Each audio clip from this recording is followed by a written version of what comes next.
Assalamu alaikum and welcome to art class. I'm Siddiqua Shahnawaz and today we'll be learning about floral motifs in Islamic art.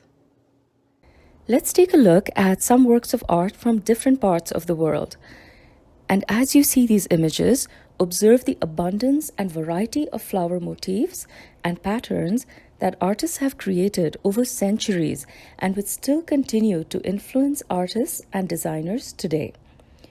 Islamic art spans across such vast and varied regions of the globe, and it is amazing to see that artists, craftsmen, artisans, and designers from all over have created a beautiful range of artwork, ranging from textile designs of South Asia, the decorations on the rosas of Masumeen, the grand carpets of Iran, the Islamic tiles of Turkey, and even the first page of the Quran is usually decorated, using these floral motifs. And these motifs have all been inspired and influenced from one source, which is the Quran.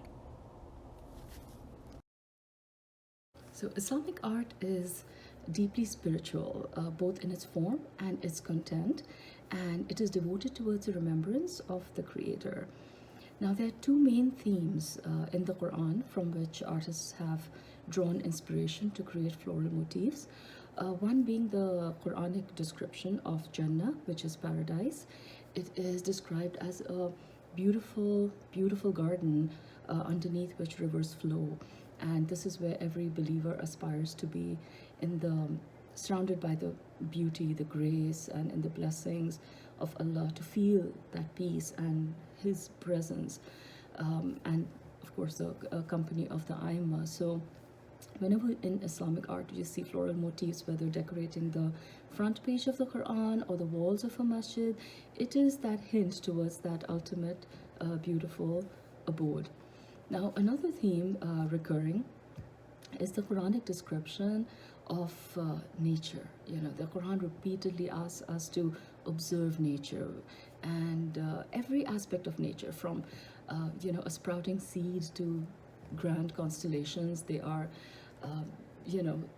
considered to be signs of Allah, signs of the Creator.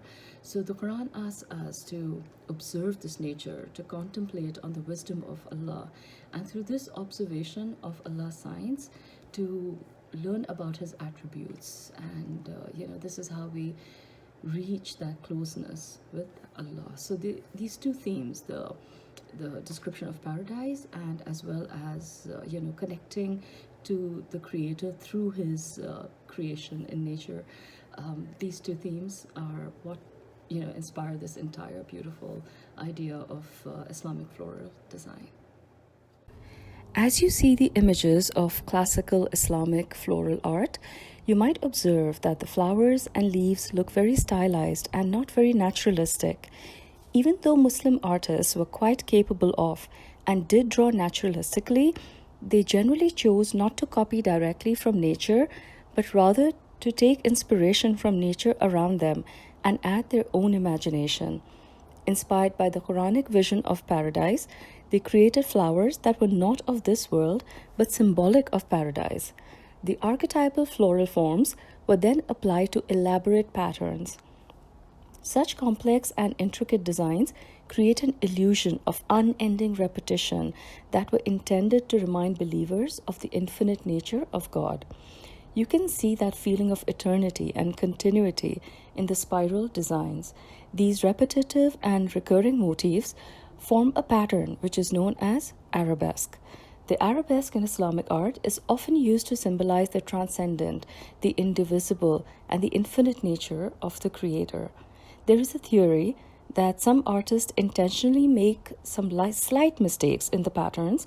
This is done as a show of humility in front of the Creator, as perfection belongs to Allah alone. According to some scholars, these flowers and plants are profoundly symbolic and they have deep theological meanings. For example, the cypress tree often is a symbol for humility before Allah. Now, I'm going to read a quote from the Book of Certainty, written by the scholar Martin Leng. This is his interpretation on Islamic floral art. What he says is that the four gardens of paradise symbolize a spiritual journey. In the garden of the spirit grows a date palm, whilst the garden of essence contains the pomegranate tree.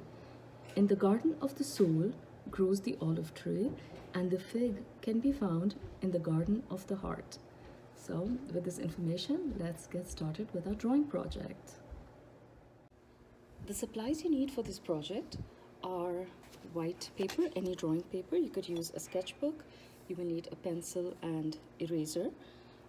And any choice of coloring supplies. You could use color pencils, markers, or watercolor paints.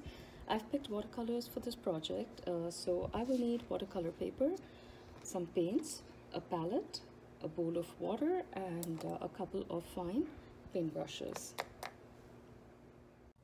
Here's a sample of a painting I had created earlier using Floral Motifs. And what I will do now is just show you in very easy steps how to decode this and simplify it to create a final project that is similar to this work.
transfer our drawing onto our final paper, the watercolor paper.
Is complete, and I chose this style of painting because I wanted my artwork to look more like tile design, like the mosaic tiles you see on the walls of a masjid, and I use a similar color theme for that. You are absolutely free to choose any media you like to complete your project and to use any style or technique that is your favorite, but I would love to see your completed art. I'll be looking forward to that, and I hope you enjoyed watching this video as much as I enjoyed creating it for you. Until next time, take care. Khuda Hafiz.